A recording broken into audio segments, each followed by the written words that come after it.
This is the Transformers Generations Buzzworthy Bumblebee Deluxe Class Origin Autobot Jazz, or Cybertronian Jazz.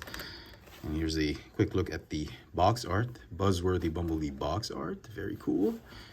Here's the back of the packaging. And you've got the Legacy Evolution artwork on this side. I picked up this figure from Robo. And here is Origins Jazz out of the box. And the figure looks amazing. It's a terrific looking figure. It's got great engineering. I love the robot mode. I love the alt mode. Articulation is great. Fantastic details. Even the plastic quality is absolutely spot on. Superb plastic quality. Even that clear bit right there is actually pretty good. I love the accessories. Everything about this figure is great. Having him in hand, you really feel it's a terrific, amazing, just a wonderful figure. Head to toe, the figure stands at about 13 1/3 centimeters tall, or about 5 1/4 inches tall. For comparisons, here he is with a Voyager class Studio Series 86 Ironhide, as well as the Buzzworthy Bumblebee Deluxe class Origins Bumblebee, or Cybertronian Bumblebee. And here he is with the Studio Series 86 Deluxe class Autobot Jazz. So Earth mode and Cybertronian mode for Jazz. One of my favorite characters on the show. So glad to have both versions of the character. And you can see they both share very similar aesthetics. The new Origins Jazz is a brand new mold except for the head sculpt.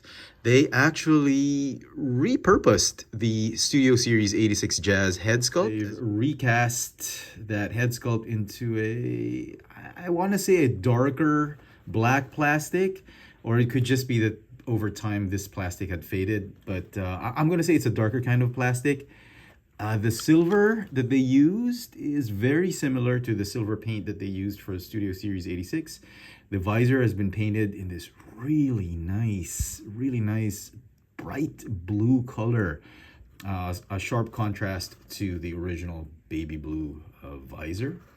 The chest, as you can see, eventually it would turn into that Porsche front grille of the Porsche. I'm going to start with plastic quality and tell you right now, plastic quality on this one is impeccable. It is absolutely amazing. And you can see right here, there's a little bit of discoloration already happening. I don't know if it's discoloration or it's just the camera playing tricks on me, but the white on the thighs are already on a darker hue than the forearms. The forearms I don't think will yellow because it's a glossy kind of plastic, but the white plastic that they use for the thighs, I think they're a cheaper kind than this one, softer kind, but still pretty solid. And it's showing just a tinge, a smidge of discoloration. On this figure, however, the white plastic that they're using is the glossy kind, which I don't think will discolor. I'm hoping, fingers crossed, will not discolor or turn yellow. But you can see right there, it has a glossy finish to it, even if it's unpainted.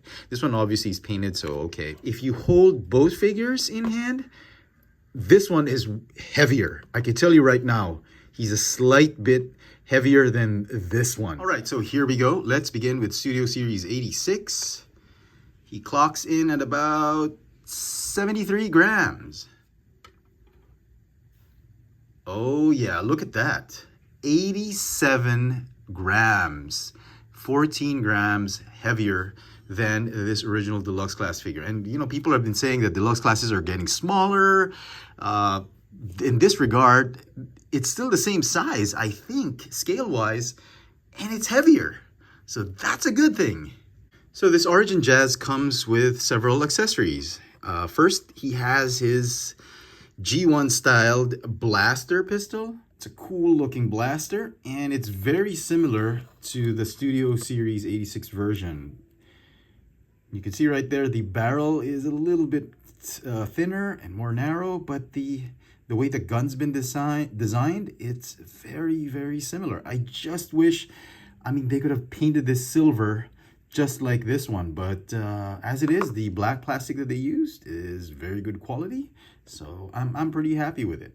The other accessory he comes with is a grappling hook accessory, which you can plug on either hand. You just fold the fist inwards And you can plug in this grappling hook. Now this grappling hook comes in two pieces, the actual grappling hook itself, which you can launch, and the peg, or where you attach it, where there's supposed to be a spool of cable. And I love the fact that Hasbro actually made the grappling hook detachable, so you could, I don't know, super glue some wire or some string and attach it here. You could have all sorts of fun with this grappling hook. Instead of just having it just molded in like that, that would be very boring. They had it removable, and there's a 5mm peg hole right there that will fit the grappling hook, and you can have all sorts of fun putting a string on this one. And this actually challenges your creativity. I love the fact that Hasbro is actually inputting that and putting that in place with their new products, just fostering creativity. That's what we need right now with these figures. Okay, now it will fit in either hand. And here's the best part about this figure. It's the Evo Fusion that they've been marketing with the Legacy Evolution line. That's why it's called Legacy Evolution. It's got, each figure will have the Evo Fusion gimmick. And for Jazz, here's the Evo Fusion gimmick. You get the gun, and right here on the tip is a 3mm peg, which will fit right here on the 5mm peg of the grappling hook. And there you go. You have a grappling gun. How cool is that? And look at that. You can actually have him shoot his grappling hook, not just from his fist, but from his blaster pistol. So you could go, or he could actually launch the entire grappling hook and send it off to a buddy and give it to him as a grappling hook. Like, he can use it now. Like, oh, thank you for the grappling hook. Now, unfortunately, the Studio Series 86 Jazz does not have a 5mm peg hole at the back of his fist. So this is the only way he can hold that grappling hook, which, you know, with some imagination, it kind of works, but it's a shame. I wish they would re-release this figure with those 5mm ports, and we could actually have more fun having him with a grappling hook fist. To store the weapons in robot mode, you just need to combine them using that Evo Fusion function, and you can Evo Fusion it right here on his back. You can actually fold it down like this. The instructions say to put it up like this, but you can still see it in robot mode, so maybe just fold it down like that, and that stores his gun nicely. Articulation for the figure. The neck is on a ball joint. You got a waist swivel. Shoulders are on hinges. You got a little bit of butterfly action here because of transformation. The arms can go in and out, forward and backward 360. You got a bicep swivel, hinge elbow. The wrists can go in and out because of transformation. You can do the splits. The hips are on hinges and swivels. You can move the legs in and out, forward and backward. You got a thigh swivel. Hinge knees, but a little bit hindered because of these panels. The toes can go down, and he's got the rocker tilt. Okay, let's transform him into a Cybertronian alt mode. It's like a Cybertronian hover sports car. So you put the weapons off to the side. You go ahead and fold in the fists. Backpack, you're gonna lift it up just above his head. You're gonna rotate that head sculpt 180 degrees backwards. Gonna fold this I guess the roof and windshield out. Just let it stay right there. And then the chest, which is it's a fake Earth mode chest, is gonna fold up over his head. And then you're gonna fold the shoulders inwards with the forearms or biceps being rotated inward. Okay, your cue is really these slots right here. They should be facing his pelvis, because it's going to lock in the knees right there. Okay, so what you want to do is you want to fold up the, I guess this is the hood or the grill of the hover car, and you're going to tab in the chest just underneath the grill. Okay, and then this bit right here is a little tricky, but it's actually fairly easy once you get the hang of it. You want to fold the windshield, windows, and the roof all the way down so that it completes the side or the top part of the car. And you want to snap it down like this. Okay, it's easier to get it out or transform him back into robot mode. You just snap it back like that. But transforming him into car mode, you need a little bit of finagling and finesse just to snap it back in. And I'm hoping it doesn't make this clear plastic brittle, but I can tell you right now that this is a different kind of clear plastic. It has a little bit more give than the previous clear plastic that we're so used to in Transformers that are probably more brittle. This one, as you can see right here, it's not as super clear as the original clear plastics that Hasbro's been using. There's a little bit of a blur or some form of frosting. And I guess that the reason being is that it's softer so that it doesn't become brittle over time, which is great. Onto the legs. Fold the toes up like this. You want to, I guess, open these panels right here. Come on. Okay, and then you unfold the side panels or the doors of the car. And then the instructions say to close, okay, and then join the feet together like this. And then the instructions clearly just say to push the legs towards the body. And if it's the first time you're doing it, you're just hoping for a miracle that somehow the legs actually just compress, okay? Now I'm going to show you what happens, okay? So just let me reset. To remove, by the way, to remove or separate the legs, because he comes packaged with the legs together. First time I tried to do it, I was like, man, it was such a tough disassembly process. So the best way I know to do it is that instead of just pulling them apart, you just snap them apart and they'll come off. Now, here's what's happening inside.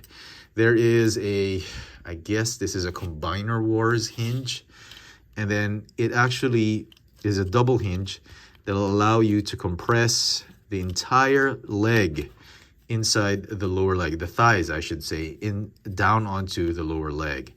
And that's what happens. So my advice is don't combine the legs yet. Just open the flaps and just see where the knees are going and just fold them thoroughly, like flush, all the way. Because if you don't push it all the way, the arms are not going to be able to tab in. The roof is not going to tab onto the back windshield, so it's going to be a mess. So just open up the panels just to see where the joints are folding and where they're going. And then once you're sure, once you're okay with the way things have been folded, you can go ahead and close the leg panels and just line up everything and tab in those legs, tab them onto the windshield, which is now made, like I mentioned earlier, of sterner, more sturdier clear plastic. That's why I don't think we need to worry about those pegs shattering or cracking anytime soon. And then, like I mentioned earlier, again, just snap and peg in those four arms just to solidify this entire part of the car. And then you can see right here, there's a little bit of gaps hanging. I mean, it feels like it's hanging. And even if you try and push it, it's not going any further. There's going to be that crack right there. The doors are going to help solve that.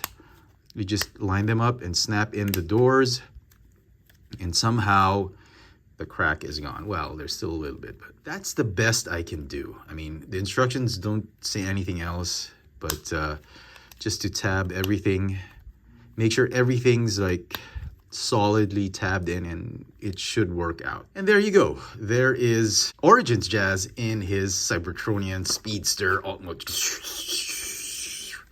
Now the instructions say, which I forgot again to do, you can plug the grappling hook right here. Just before you transform the arms, there's a way to store the grappling hook right there. You can plug it in, like even if you've finished the transformation, just move the arms apart and it'll stay there. The gun obviously will fit here, or I think it looks better this way. But let me just take that off so we can appreciate how beautiful and streamlined this Cybertronian alt mode is. It looks amazing.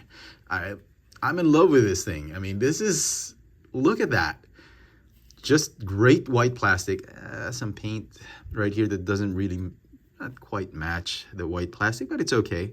You get this really nice high gloss blue finish, and you You can see right here the toes, they have 5mm peg holes, which are blast effect compatible. So if you have 2 of these, you could make him explode, like, I don't know, he's misfiring some of his pistons, like, or you could put these, he could be like he could be a spy vehicle, he could be shooting backwards against the Decepticons. But my personal favorite are these, actually, these magenta blast effects. They actually feel like blast effects from rocket boosters, like, so that's pretty cool. And for comparison, in alt mode, here he is with Cybertronian Origins Bumblebee. So they actually scale very nicely. And of course, we can't do a comparison without the Earth mode Studio Series 86 Jazz. Transformation for both vehicles, both figures actually feel very similar. And look at the size of this thing. I want to say they're exactly the same in length.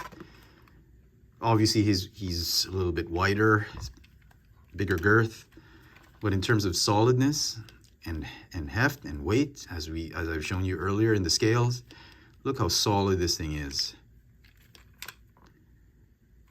And so some final thoughts on this Origins Autobot Jazz. I absolutely love this figure. This figure has amazing detail. I love the engineering. I love the design of the robot mode and the alt mode. Transformation wasn't such a pain as I thought it would be. The promo pictures did not do this figure any justice. In hand, this is a cool looking Jazz figure. And if I may be so bold as to say that I think this is the better Generations Jazz figure than the Studio Series version. Now, obviously, the Studio Series version has a lot of nostalgic vibe. That's how we knew Jazz in the cartoons. Obviously, that's going to be the Jazz figure for a lot of collectors, but I really enjoyed this figure. I think this figure overall is more solid. The plastic quality is amazing. The engineering is great. The details are fine. I just love this figure. Now, obviously, if you're a big Jazz fan, you got to get both. Both figures are amazing, and they are the Jazz figures that you need to get for the Generations line. They are the definitive Jazz figures we have today. But I think this one just edges the Studio Series version by a bit.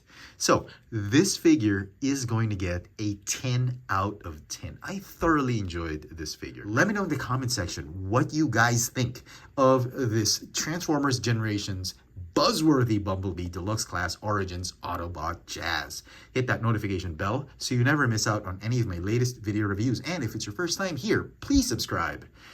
Thanks for watching.